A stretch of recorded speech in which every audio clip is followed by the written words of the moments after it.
You ask Tiger to solve. This deals with linear equations with one unknown. The final result is x equals 55. Let's solve it step by step. Simplify the expression. Group like terms.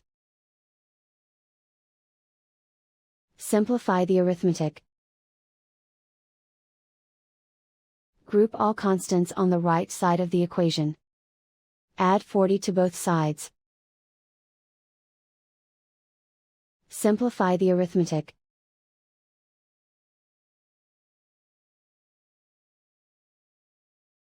Isolate the x. Divide both sides by 4. Simplify the fraction. Find the greatest common factor of the numerator and denominator. Factor out and cancel the greatest common factor. And so the final result is x equals 55.